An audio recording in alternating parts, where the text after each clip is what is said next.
Hi friends, welcome back to filmy table. Asif Ali, Aparna Balamurali, Vijayaraghavan എന്നിവരെ കേന്ദ്ര കഥാപാത്രങ്ങളാക്കി ബാഹുൽ രമേശ് കഥയും തിരക്കഥയും നിർവഹിച്ച് ദിൻജിത്ത് അയ്യത്താൻ സംവിധാനം ചെയ്ത ചിത്രമാണ് കിഷ്കിന്ധാകാന്ഡം. ഇതിന്റെ നിർമ്മാണം ഗുഡ്വിൽ എന്റർടൈൻമെന്റ്സിന്റെ ബാനറിൽ ജോബി ജോർജാണ്. അപ്പോൾ പുള്ളിക്കാരൻ അത്യാവശ്യം നല്ല സിനിമകളൊക്കെ നമുക്ക് തന്നിട്ടുള്ള ഒരു പ്രൊഡ്യൂസറാണ്. നല്ലൊരു പ്രൊഡക്ഷൻ ഹൗസാണ് ഗുഡ്വിൽ എന്റർടൈൻമെന്റ്സ്. അപ്പോൾ കിഷ്കിന്ധാകാന്ഡം, അപ്പോൾ അതിൻ്റെ റിവ്യൂ ആണ് നമ്മൾ നോക്കാൻ പോകുന്നത്. അപ്പോൾ നേരെ റിവ്യൂലോട്ട് പോകാം. പടത്തിലോട്ട് വരുമ്പോൾ ആസിഫ് അലി, അദ്ദേഹമാണ് എൻ്റെ കഥാനായകൻ. അപ്പോൾ അജയൻ എന്നാണ് പുള്ളിയുടെ ക്യാരക്ടറിൻ്റെ പേര്. അപ്പോൾ പുള്ളിക്കാരൻ ഭാര്യ മരിച്ച് അദ്ദേഹം രണ്ടാമതൊരു വിവാഹം കഴിക്കുന്ന പെൺകുട്ടിയാണ് അപർണ. അപർണ ബാലമുരളിയാണ് ആ റോൾ ചെയ്യുന്നത്. ആ ക്യാരക്ടറിൻ്റെ പേരും അപർണ തന്നെയാണ്. അപ്പോൾ അവർ രണ്ടുപേരും കല്യാണം കഴിച്ചു ഒരു വീട്ടിലോട്ട് വരുന്നു. വീട്ടിലോട്ട് വരുമ്പോൾ തന്നെ പോലീസും ബഹളവും ആകെ പ്രശ്നങ്ങളൊക്കെയാണ് അവിടെ. അതെന്താന്നുള്ളതൊക്കെ നിങ്ങൾ സിനിമ കണ്ട് തീരുമാനിക്കുക, സിനിമ കണ്ട് മനസ്സിലാക്കുക.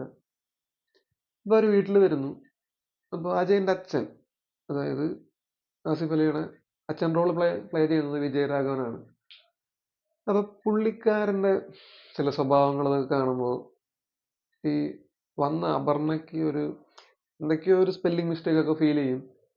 അപ്പോൾ പുള്ളി എങ്ങനെയാണെന്ന് വെച്ചാൽ താൻ ചെയ്യുന്ന കാര്യങ്ങൾ ആരും അറിയരുത്, താൻ എവിടെ പോകുന്നു, എന്ത് ചെയ്യുന്നു, ആരോട് സംസാരിക്കുന്നതൊന്നും മറ്റാരും അറിയണ്ട, അങ്ങനെ ചെയ്യുന്ന കാര്യങ്ങളിലൊക്കെ ഒരുപാട് പ്രൈവസി സൂക്ഷിക്കുന്ന ഒരാളാണ് ഈ അച്ഛൻ ക്യാരക്ടർ, വിജയരാഘവൻ ചെയ്യുന്ന ക്യാരക്ടർ. അപ്പോൾ പുള്ളിയുടെ റൂമിൽ കയറുന്നത് പോലും മറ്റൊരാൾ കയറുന്നത് പോലും പുള്ളിക്ക് ഇഷ്ടമല്ല. അപ്പം അങ്ങനെയൊക്കെ വരുമ്പോൾ സംശയം കൂടുന്നു. അപ്പോൾ എന്തൊക്കെയാണ് അച്ഛന് പിന്നിൽ, ഒരുപാട് രഹസ്യങ്ങളൊക്കെ ഉണ്ട്, അതൊക്കെ എന്താണെന്ന് മനസ്സിലാക്കാനുള്ള ഒരു ആഗ്രഹവും കാര്യങ്ങളൊക്കെ അപർണയ്ക്ക് വരികയാണ്. പിന്നീട് ആ രഹസ്യങ്ങളൊക്കെ ചുരുളഴിയുന്നതും ആ സത്യങ്ങളൊക്കെ പുറം ലോകം അറിയുന്നതൊക്കെയാണ് സിനിമയുടെ ഒരു കഥ. പെർഫോമൻസിലോട്ട് വരികയാണെങ്കിൽ വിജയരാഘവൻ പുള്ളിയാണ് പടത്തിലെ മെയിൻ പെർഫോമർ. നായകൻ ആസിഫ് അലിയാണ്, പക്ഷെ പെർഫോമൻസിന് അതിൽ കൂടുതൽ ഗംഭീരമായിട്ടുള്ളത് വിജയരാഘവനാണ്. അദ്ദേഹം തകർത്ത് അഭിനയിച്ചിട്ടുണ്ട്. ആസിഫ് അലി മോശമാണെന്നല്ല, ആസിഫ് അലി ഗംഭീരമായിട്ടുണ്ട്. പക്ഷെ കുറച്ചും കൂടി പെർഫോമൻസിന് സ്കോപ്പ് ഉള്ളത് വിജയരാഘവൻ സാറിന്റെ ക്യാരക്ടറാണ്. അപ്പോൾ ഒരുപാട് ഷെയ്ഡുകളുള്ള ഒരു ക്യാരക്ടറാണ്. പെട്ടെന്ന് ചൂടാവുകയും കുറച്ചു നേരം കഴിഞ്ഞാൽ ഇതൊന്നും സംഭവിച്ചിട്ടില്ല എന്ന രീതിയിൽ പുള്ളിക്ക് ബിഹേവ് ചെയ്യണം. അങ്ങനത്തെ പെർഫോമൻസിന് സ്കോപ്പുള്ള ഒരു ക്യാരക്ടറാണ്. അപ്പോൾ അപർണ ബാലമുരളി കൊടുത്ത റോള് നല്ല രീതിയിൽ ചെയ്തിട്ടുണ്ട്. പിന്നെ ക്ലൈമാക്സിനോട് അടുക്കുമ്പോൾ ആസിഫ് അലിയുടെ പെർഫോമൻസ് ഗംഭീരമാണ്. പുള്ളി ഗംഭീരമായിട്ടുണ്ട് പെർഫോമൻസ്. ക്ലൈമാക്സിനോട് അടുക്കുമ്പോൾ കുറച്ചും കൂടി പുള്ളിയുടെ ഒരു പെർഫോമൻസ് കാണാൻ പറ്റും. ഗംഭീരമായിട്ട് തന്നെ ചെയ്തിട്ടുണ്ട് പുള്ളി. പെർഫോമൻസ് വൈസ് എല്ലാം പക്കയാണ്. നമുക്കതിൽ പോരായ്മകളായിട്ട് പറയാനൊന്നുമില്ല. പെർഫോമൻസ് വൈസ് എല്ലാവരും കൊടുത്ത റോള് ഗംഭീരമായിട്ട് ചെയ്തിട്ടുണ്ട്. മെയിനായിട്ട് ഈ 3 ക്യാരക്ടേഴ്സാണ് സിനിമയിലുള്ളത്: ആസിഫ് അലി, അപർണ ബാലമുരളി, വിജയരാഘവൻ. അപ്പോൾ അവരുടെ റോളൊക്കെ അവർ ഗംഭീരമായിട്ട് ചെയ്തിട്ടുണ്ട്.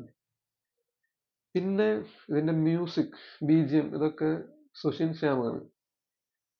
അപ്പോൾ ഈ പടം വലിയൊരു കാതടപ്പിക്കുന്ന BGM, അങ്ങനെ വലിയ BGM ഒന്നും ഡിമാൻഡ് ചെയ്യുന്നൊരു സിനിമയല്ല. അപ്പോൾ സിനിമയ്ക്ക് വേണ്ടത് എന്താണോ അത് പുള്ളി ചെയ്തിട്ടുണ്ട് BGM ഒക്കെ ആയിട്ട്. ക്ലൈമാക്സിനോട് അടുത്താവുമ്പോൾ വരുന്ന ചില BGM ഒക്കെ നന്നായിട്ടുണ്ട്. അതൊക്കെ നല്ല രീതിയിൽ തന്നെ പുള്ളി ചെയ്തിട്ടുണ്ട്. പിന്നെ ഈ പടത്തിൻ്റെ ഏറ്റവും വലിയ പ്ലസ് പോയിന്റ് എന്ന് പറയുന്നത് ഇതിൻ്റെ സ്ക്രിപ്റ്റാണ്. ഏതൊരു പടത്തിൻ്റെയും പ്ലസ് അതിൻ്റെ സ്ക്രിപ്റ്റ് തന്നെയാണ്.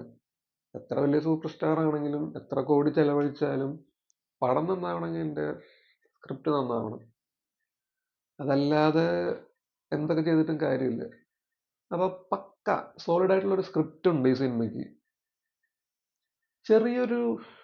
ചെറിയൊരു തോട്ടാണ് എൻ്റെ ആ ചെറിയൊരു തോട്ടിൽ നിന്ന് ഒരു 2.5 മണിക്കൂർ സിനിമയ്ക്ക് ആവശ്യമായൊരു സ്ക്രിപ്റ്റ്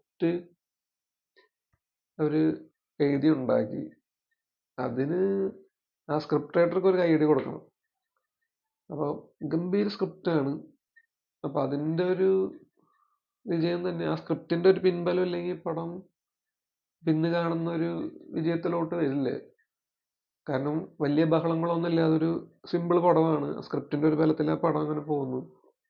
അപ്പോൾ അതിൻ്റെ സ്ക്രിപ്റ്റ് ചെയ്തിട്ടുള്ളതും സിനിമാറ്റോഗ്രാഫിയും രണ്ടും ഒരേ ആൾ തന്നെയാണ്.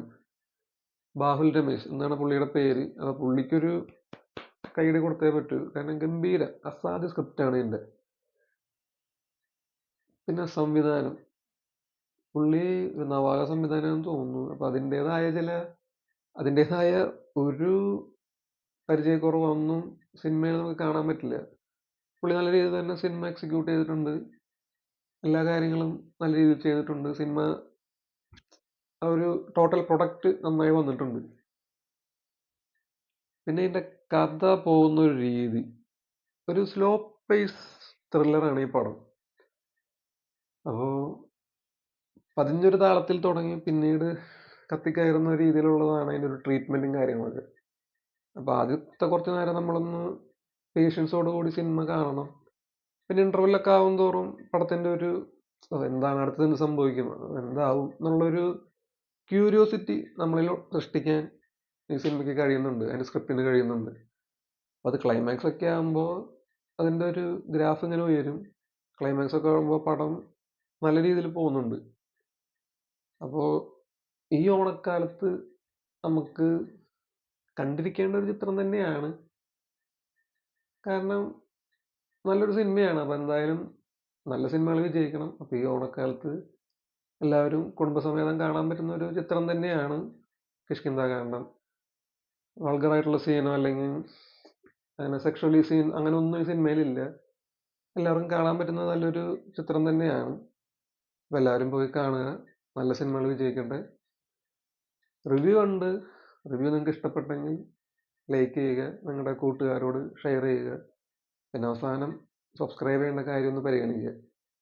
കാരണം നിങ്ങളുടെ സപ്പോർട്ടാണ് എല്ലാം. അതില്ലാതെ ആർക്കും മുന്നോട്ട് പോകാൻ പറ്റില്ല. ഇപ്പോൾ ഉദാഹരണത്തിന് ഒരു സിനിമ റിലീസ് ചെയ്യുന്നു, അത് നിങ്ങൾ കാണണം, വിജയിപ്പിക്കണം എന്ന് കരുതിയിട്ട് തന്നെയാണ് ഓരോ സിനിമയും റിലീസ് ചെയ്യുന്നത്.